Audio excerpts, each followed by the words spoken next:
puissante intercession du cœur immaculé de Marie, ton épouse bien-aimée.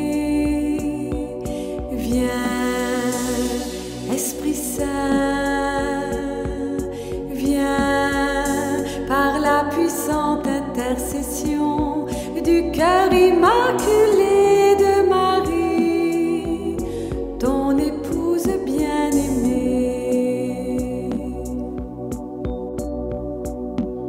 Viens, Esprit Saint, viens par la puissante intercession du cœur immaculé de Marie, ton épouse bien-aimée.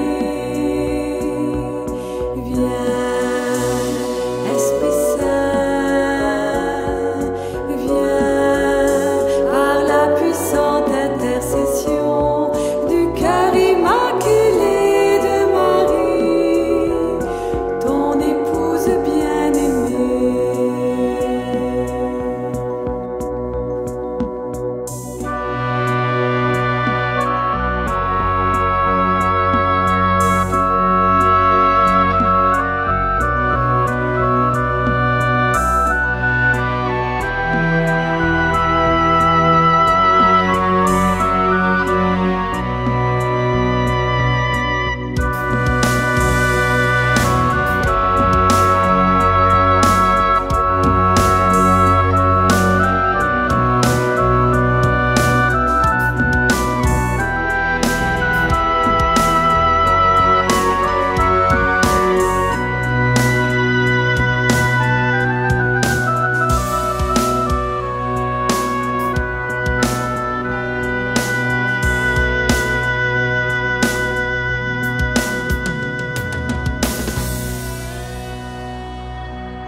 Prière du sceau de la divine volonté.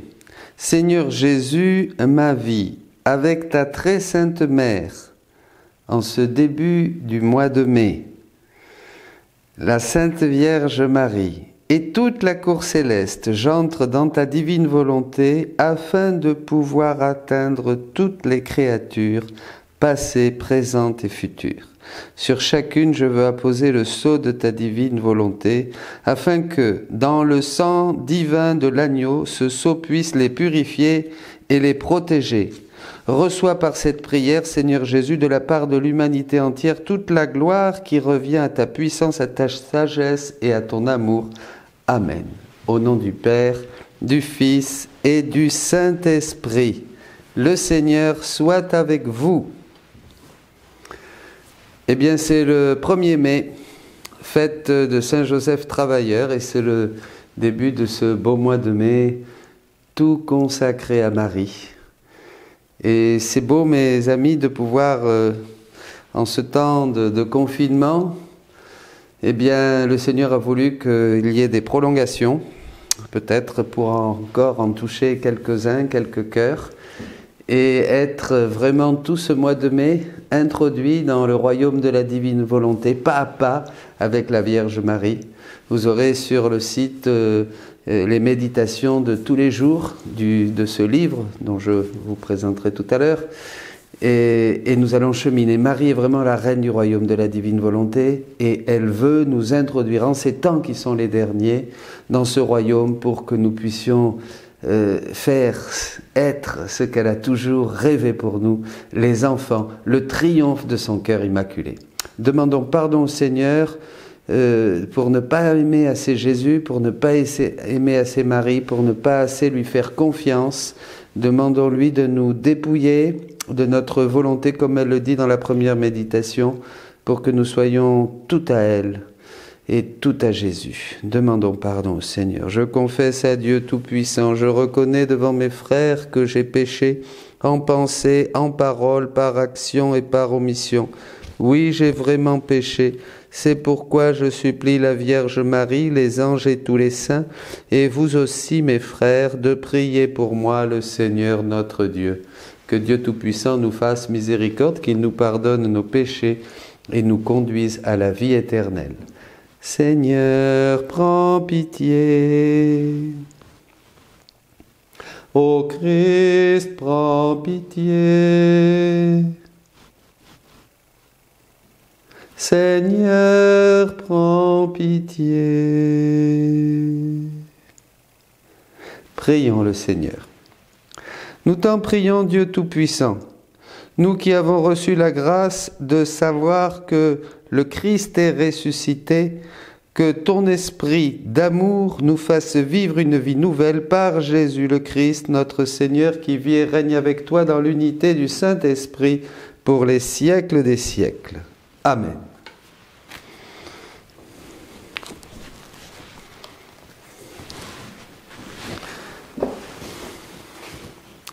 Lecture du livre des Actes des Apôtres. En ce jour-là, Saul était toujours animé d'une rage meurtrière contre les disciples du Seigneur. Il alla trouver le grand prêtre et lui demanda des lettres pour les synagogues de Damas, afin que, s'il trouvait des hommes et des femmes qui suivaient le chemin du Seigneur, il les amène enchaînés à Jérusalem. Comme il était en route et approchait de Damas, soudain une lumière venant du ciel l'enveloppa de sa clarté. Il fut précipité à terre. Il entendit une voix qui lui disait « Saul, Saul, pourquoi me persécuter ?» Il demanda « Qui es-tu, Seigneur ?»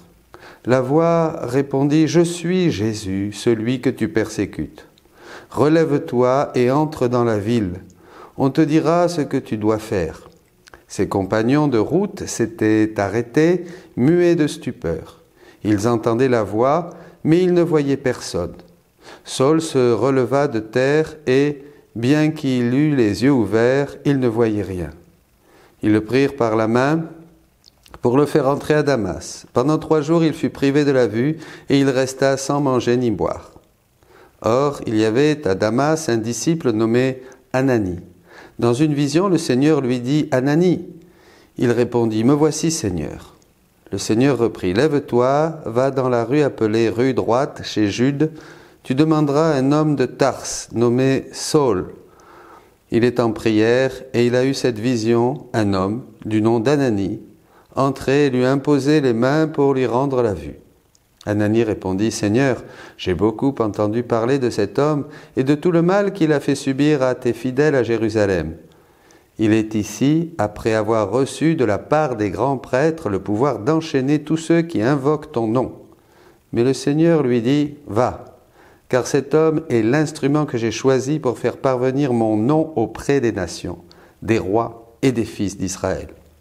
Et moi, je lui montrerai tout ce qu'il lui faudra souffrir pour mon nom. » Ananie partit donc et entra dans la maison.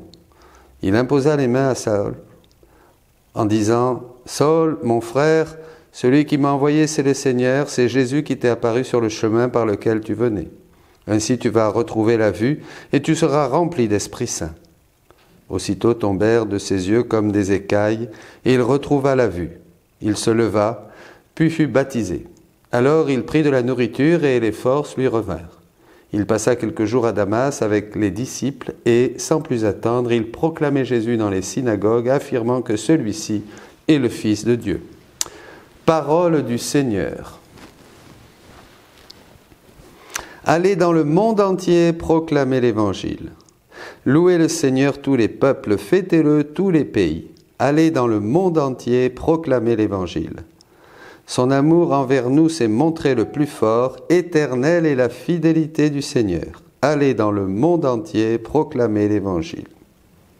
Alléluia, Alléluia, Alléluia, Alléluia, Alléluia, Alléluia, Alléluia, Alléluia. Qui mange ma chair et boit mon sang demeure en moi, et moi en lui, dit le Seigneur. Alléluia, Alléluia, Alléluia, Alléluia, Alléluia, Alléluia, Alléluia, Alléluia. Le Seigneur soit avec vous. Lecture de l'Évangile de Jésus-Christ selon saint Jean. En ce temps-là, les Juifs se querellaient entre eux. Comment celui-là peut-il nous donner sa chair à manger? Jésus leur dit alors, Amen, Amen, je vous le dis, si vous ne mangez pas la chair du Fils de l'homme et si vous ne buvez pas son sang, vous n'avez pas la vie en vous. Celui qui mange ma chair et boit mon sang a la vie éternelle. Et moi, je le ressusciterai au dernier jour. En effet, ma chair est la vraie nourriture et mon sang est la vraie boisson. Celui qui mange ma chair et boit mon sang demeure en moi et moi, je demeure en lui. De même que le Père qui est vivant m'a envoyé et que moi je vis par le Père, de même celui qui me mange, lui aussi vivra par moi. Tel est le pain qui est descendu du ciel. Il n'est pas comme celui que les pères ont mangé. Eux, ils sont morts. Celui qui mange ce pain vivra éternellement. Voilà ce que Jésus a dit alors qu'il enseignait à la synagogue de Capharnaüm. Acclamons la parole de Dieu. Louange à toi, Seigneur Jésus. Amen.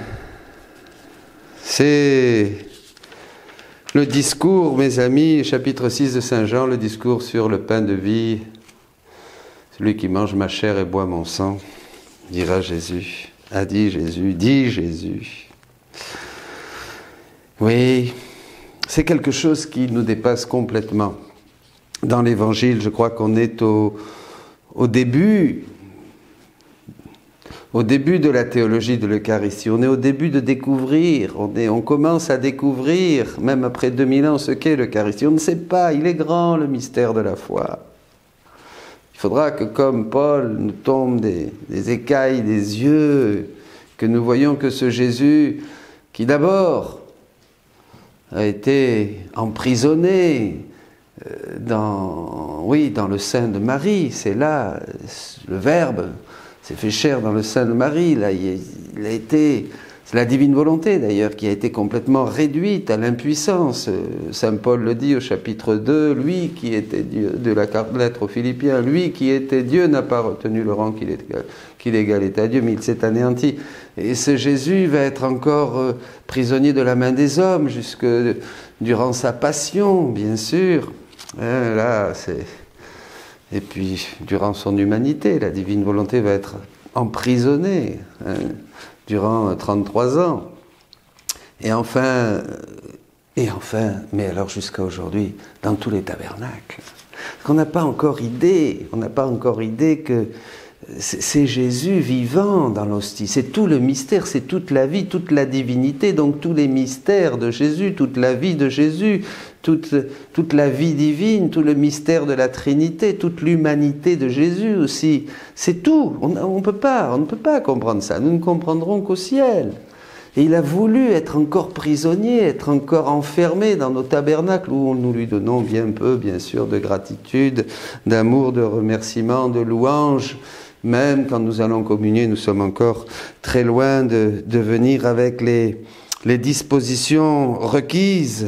Même moi, pécheur, prêtre, je demande pardon au Seigneur pour toutes les fois où je n'ai pas été assez préparé à célébrer ma messe. J'ai été distrait, mais on ne peut pas, mes amis, on ne peut pas. Alors le Seigneur enseigne à Louisa que le mieux, plutôt que d'essayer, il vaut mieux prendre ce qu'il nous donne. Ça serait très orgueilleux de croire que nous pouvons même donner une bonne communion, même avec les meilleures dispositions, même avec tout notre effort, toutes nos prières. Il vaut mieux donner. Et Jésus dit que là, ce qui lui fait le plus plaisir, c'est quand on prend sa manière de communier, comme il s'est communié, lui, la première fois, et que nous lui rendions cet amour. que nous lui rendions ce qu'il nous donne, c'est-à-dire tout son amour. Ici, on en est au début, je vous disais, parce que Jésus proclame clairement que celui qui mange sa chair et boit son sang a la vie éternelle, et qu'il se donne à nous, il nous donne sa chair, sa divinité, son humanité. Vous voyez, et c'est très clair dans cet évangile. Je vous disais qu'on en était au commencement, pour comprendre comment nous allons vivre par lui. Évidemment, c'est un début, il se donne à nous comme un aliment. Pourquoi? Parce que les aliments, nous les assimilons, ils passent dans notre sang, ils passent dans tout ce que nous sommes, ils se dissolvent et ils nous donnent la vie pour le corps. Et donc Jésus va faire la même chose, il veut être notre aliment pour être la vie en nous, la vie divine qui nous fait avancer, qui nous fait respirer, qui nous fait bouger dans l'ordre de la divinité. Vous voyez, ça c'est très important. Donc ça va très très loin. Ça va très très loin. Dans le livre du ciel, bien sûr, il y a une ouverture sur le mystère de l'Eucharistie qui est absolument inimaginable. Et voilà, vraiment, vous verrez. Mais ce qu'il faut bien voir, c'est ça, c'est que Jésus veut se donner totalement à nous pour que nous l'assimilions et pour que nous devenions lui-même et que nous puissions lui donner ce qu'il nous donne. Jésus dit, alors on se doute pas, je veux rendre à Jésus bien sûr pour être vraiment, je ne vais pas chercher plus de difficultés, je veux prendre tout son amour, toute sa divinité, toute son humanité, tous ses mystères, tout l'amour trinitaire qui est contenu dans l'Eucharistie, et je veux dire, voilà ce que je t'offre. Et comment je sais? Un jour, Jésus dit à Louisa, c'est parce que c'est ta volonté de le faire. Voyez, si c'est notre volonté de le faire, nous le faisons dans la divine volonté. Il suffit de vouloir. Il suffit de vouloir, il n'y a pas de limite, puisque tout nous est donné. Comme quand nous péchons, par exemple. Si nous péchons, est-ce que nous savons si nous avons péché, oui ou non? Ben oui, si nous avons eu la volonté de pécher, si c'est dans notre volonté, si ça a été l'acte de notre volonté, nous avons vraiment péché. Eh bien là c'est pareil, dans l'ordre de l'amour et dans la divine volonté, si nous avons dans notre volonté la décision et si nous prenons l'acte par lequel Jésus s'est communié, nous allons prendre l'acte quand lui, il s'est communié d'abord pour être le premier à offrir au Père une communion parfaite au nom de tous les hommes. Qu'est-ce que nous allons faire maintenant? Cette chair et ce sang que nous avons assimilé, que nous portons en nous, toute la vie divine qui se divise en nous, nous allons la prendre, voyez, et nous allons dire, je communie au nom de tous les hommes, comme si tous les hommes communiaient comme Jésus a communié lors de la première scène. Et je t'offre, Père, cette communion de Jésus avec la mienne et celle de tous les hommes, au nom de tous les hommes, pour te glorifier, pour te consoler de toutes les communions, de toutes les Eucharisties. Je veux faire ça pour toi. Je prends ce que Jésus m'a donné dans son corps et dans son sang. Je l'assimile, je le fais mien, je me laisse enivrer, embraser, et je prends ce tout dans ta divine volonté. Je prends tout Jésus et je te l'offre, Père, pour te glorifier et pour te consoler de toutes les ingratitudes que tu reçois à travers toutes les communions et toutes les messes qui ne sont pas pour ta plus grande gloire et qui ne te satisfont pas. Voyez ? On peut faire ça dans la divine volonté. Donc nous en sommes au début. Là, l'Évangile, Jésus nous dit clairement qu'il nous donne son corps, son sang, que c'est notre aliment, que cette nourriture doit vraiment faire grandir en nous la vie divine. Et nous, mes amis, qui sommes confinés, qui n'avons pas de messe, ce jeûne eucharistique, pour beaucoup insupportable, bien sûr, nous communions dans la divine volonté, à chaque acte, mais quand même, nous serions heureux d'avoir cette présence sensible de Jésus, de toucher l'hostie, de la recevoir en nous, sur nos lèvres. Eh bien, nous savons, et il faut que ce manque, ce jeûne eucharistique, nous touche dans notre cœur et nous fasse voir, maintenant que nous ne pouvons pas encore célébrer la messe jusqu'au 11 ou jusqu'au 3 juin, par là. Eh bien, vraiment que cela soit pour nous quelque chose qui nous bouge, qui nous fasse voir la grâce des messes.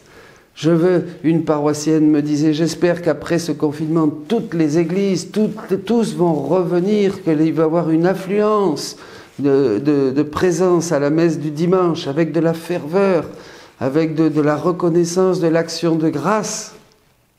J'espère. J'espère que nous communierons à son corps et à son sang.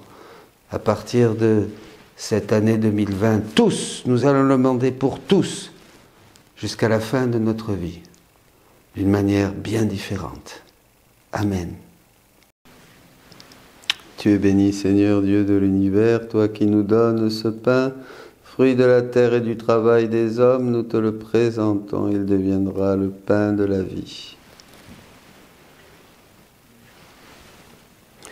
Tu es béni, Seigneur, Dieu de l'univers, toi qui nous donnes ce vin, fruit de la vigne et du travail des hommes, nous te le présentons, il deviendra le vin du royaume éternel.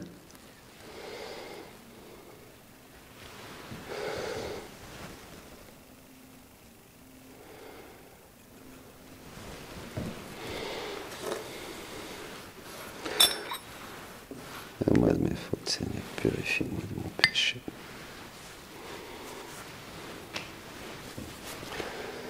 Prions ensemble, frères et sœurs, au moment d'offrir le sacrifice de toute l'Église.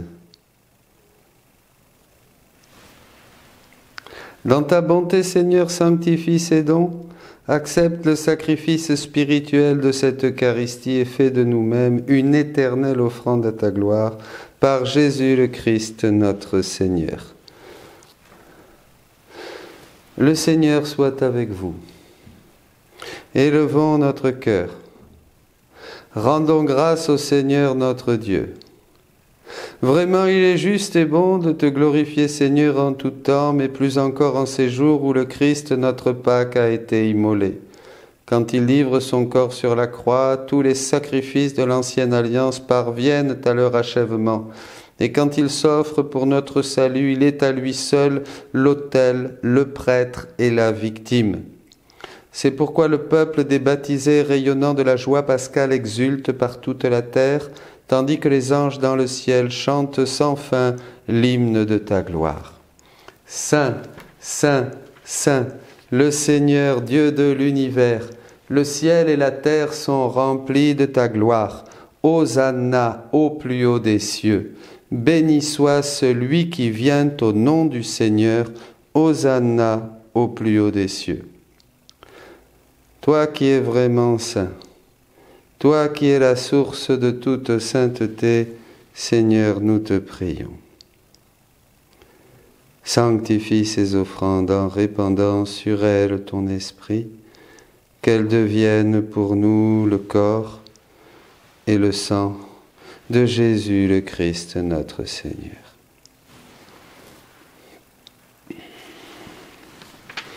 Au moment d'être livré, d'entrer librement dans sa passion, il prit le pain, il rendit grâce, il le rompit et le donna à ses disciples en disant « Prenez et mangez-en tous, ceci est mon corps livré pour vous. »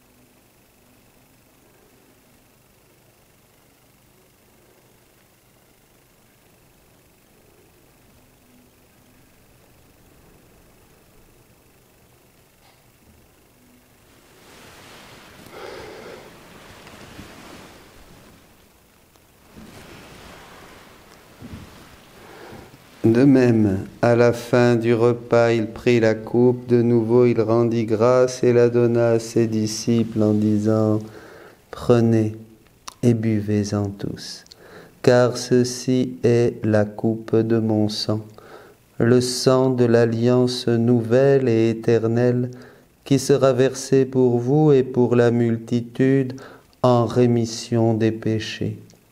Vous ferez cela en mémoire de moi. »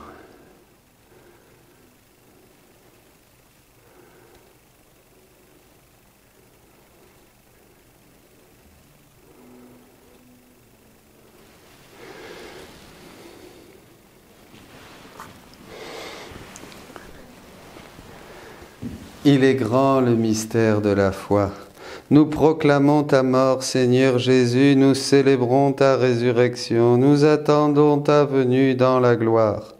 Faisant ici mémoire de la mort et de la résurrection de ton Fils, nous t'offrons, Seigneur, le pain de la vie et la coupe du salut, et nous te rendons grâce car tu nous as choisis pour servir en ta présence. Humblement, nous te demandons qu'en ayant part au corps et au sang du Christ, nous soyons rassemblés par l'Esprit Saint en un seul corps. Souviens-toi, Seigneur, de ton Église répandue à travers le monde. Fais-la grandir dans ta charité avec le pape François, notre évêque Jean-Paul, Jean-Marie et Bertrand, ses auxiliaires, et tous ceux qui ont la charge de ton peuple. Souviens-toi aussi de nos frères qui se sont endormis dans l'espérance de la résurrection. Les âmes du purgatoire. En ce mois de mai, nous allons les confier à la miséricorde de la très sainte Mère de Dieu. Nous allons prier pour elle, pour nos fidèles défunts, pour tous les défunts de nos familles, pour tous ceux qui ont perdu la vie encore en ces jours, cette nuit, hier, aujourd'hui. Tous les hommes qui ont quitté cette vie, reçois-les dans ta lumière auprès de toi. Sur nous tous enfin, nous implorons ta bonté, permets qu'avec la Vierge Marie, la bienheureuse Mère de Dieu, avec Saint Joseph, son époux, que nous célébrons aujourd'hui, avec les apôtres et les saints de tous les temps qui ont vécu dans ton amitié, nous ayons part à la vie éternelle et que nous chantions ta louange par Jésus-Christ, ton Fils bien-aimé.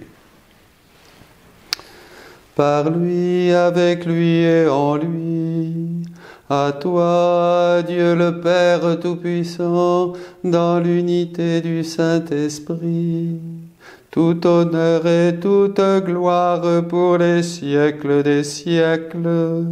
Amen.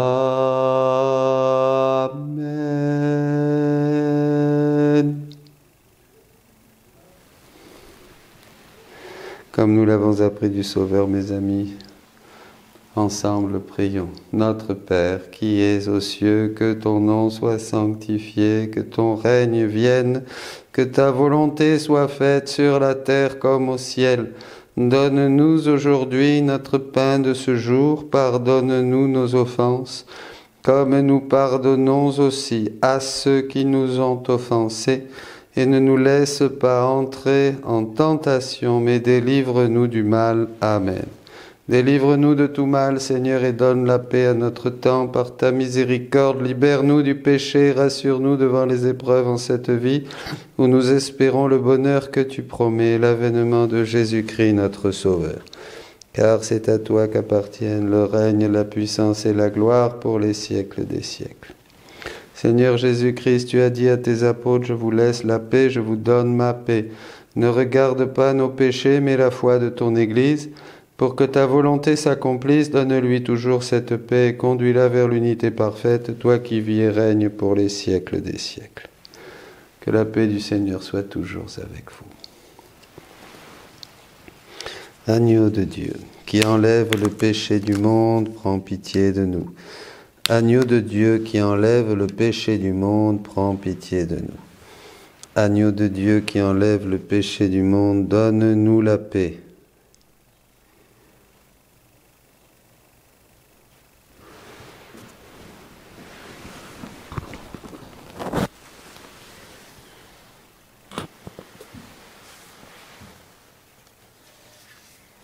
Heureux les invités au repas du Seigneur. Voici Jésus-Christ, l'agneau de Dieu qui enlève le péché du monde. Seigneur, je ne suis pas digne de te recevoir, mais dis seulement une parole et je serai guéri.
Celui que l'on avait crucifié, il est vivant pour toujours et il nous a rachetés. Alléluia.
Ensemble, prions le Seigneur.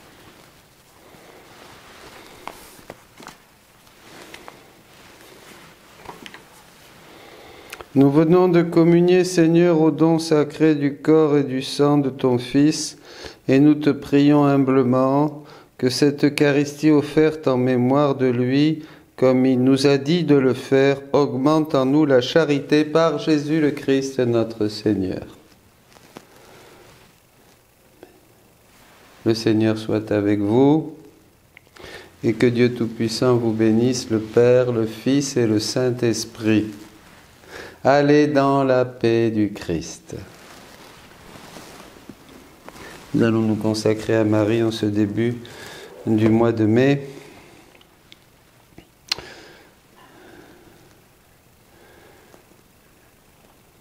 Et vous aurez tout au long du mois de mai les méditations du livre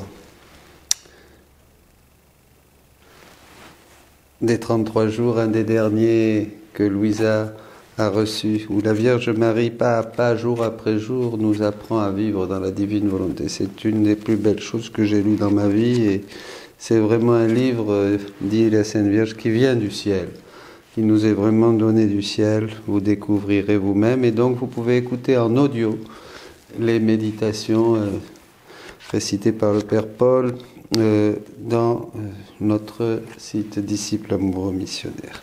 Nous allons commencer, nous allons nous consacrer à Marie pour que ce mois de mai soit un mois tout à la gloire de la divine volonté. Je te choisis aujourd'hui, ô Marie, en présence de toute la cour céleste, pour ma mère et ma reine. Je te livre et consacre en toute soumission et amour mon corps et mon âme, mes biens intérieurs et extérieurs, et la valeur même de mes bonnes actions, passées, présentes et futures, te laissant un entier et plein droit de disposer de moi et de tout ce qui m'appartient, sans exception, selon ton bon plaisir, à la plus grande gloire de Dieu le Père dans le temps et l'éternité. Amen. Mais nous continuons notre retraite, ce mois, un mois de prière, un mois consacré à la Vierge Marie, où nous allons pouvoir vivre toutes nos prières avec Marie, en Marie. La vie dans la divine volonté, c'est la vie intérieure de Jésus et Marie. Donc nous allons prier comme Marie, prier comme Jésus, faire nôtre la prière de Marie. Le rosaire, nous n'allons pas le réciter comme une dévotion qui nous centre sur nous-mêmes, mais nous allons faire des rondes, c'est-à-dire nous allons aller dans tous les mystères du rosaire, bien sûr, pour nous approprier tous les trésors de grâce, toutes les richesses que la divine volonté a mis dans ces mystères, puisqu'elle a créé ces mystères, vous voyez. L'Annonciation, nous allons nous prendre cette foi de Marie, nous allons mettre notre je t'aime dans son sein pour naître avec Jésus, vous voyez. Nous allons rejoindre tous les enfants qui sont nés aujourd'hui, hier, et qui naîtront, voyez, pour leur donner la grâce d'une visitation. Voyez, tout est possible dans la divine volonté, mes amis. Il suffit de le vouloir. Si c'est dans ta volonté, dit Jésus à Louisa, eh bien, tu peux être sûr que tu le fais, même si on sent rien. Pas une question de sentir. Donc voilà, un mois avec la Sainte Vierge. Alors, bon, continuons un petit peu, mais je voulais surtout vous lire... le Père met ici que Jésus, le Seigneur, veut qu'elle prie, que Louisa, que chacun de nous prie avec lui, comme lui. Avec lui, comme lui. Un jour, il dira à Louisa, tu veux prier, mais prie comme moi, avec moi. Il veut que ça soit en fait sa prière. Il veut que nous répétions et que nous vivions sa prière pour prier avec sa prière, adorer avec son adoration et louer Dieu avec sa louange. Vous voyez, il veut que ça soit pareil. Que nous soyons comme lui, avec ses propres intentions, réparation et amour.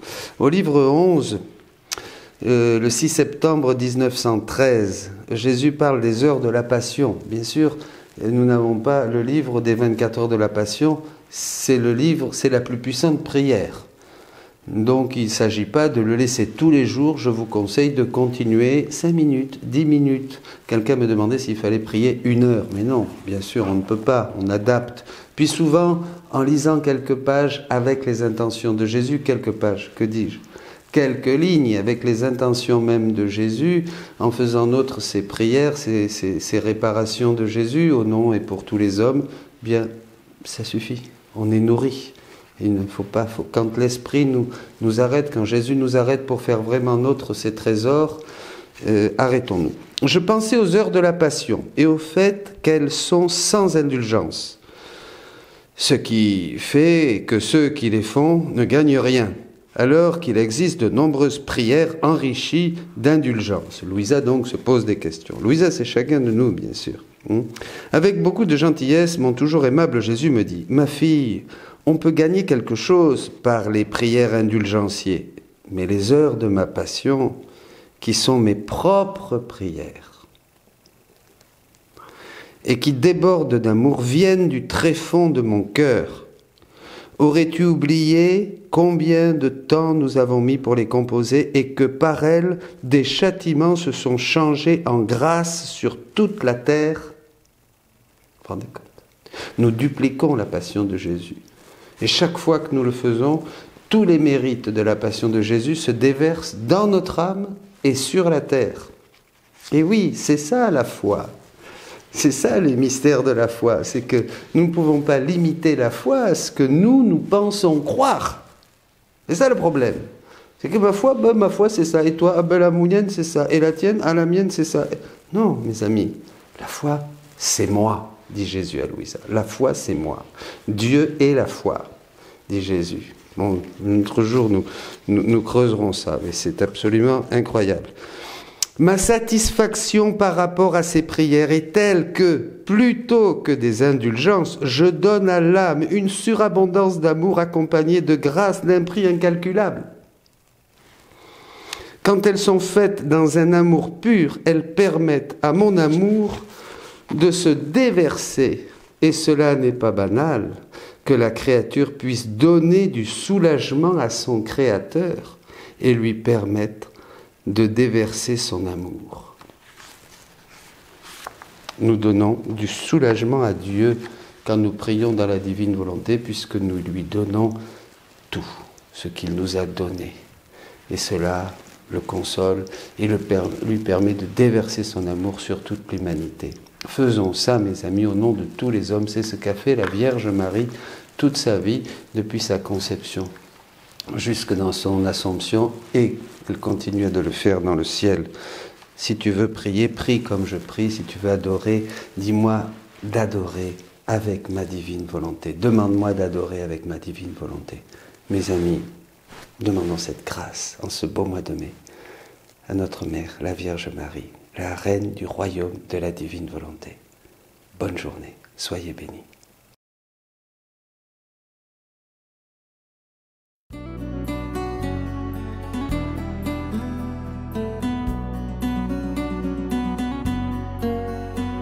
Seigneur, en ce début de journée, je place ma volonté dans la tienne, de telle sorte que je vive toutes mes actions dans ta divine volonté.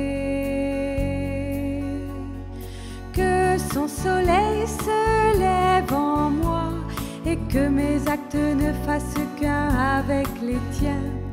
Que ma décision ne soit pas obscurcie par ma propre volonté, mon estime personnelle, mon insouciance ou ma négligence.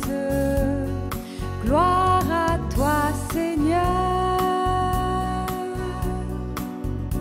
Seigneur, en ce début de journée, je place ma volonté dans la tienne, de telle sorte que je vive toutes mes actions dans ta divine volonté. Que son soleil se lève en moi et que mes actes ne fassent qu'un avec les tiens.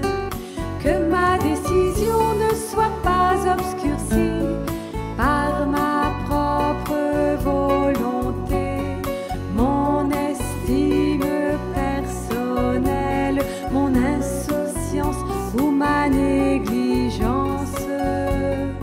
Gloire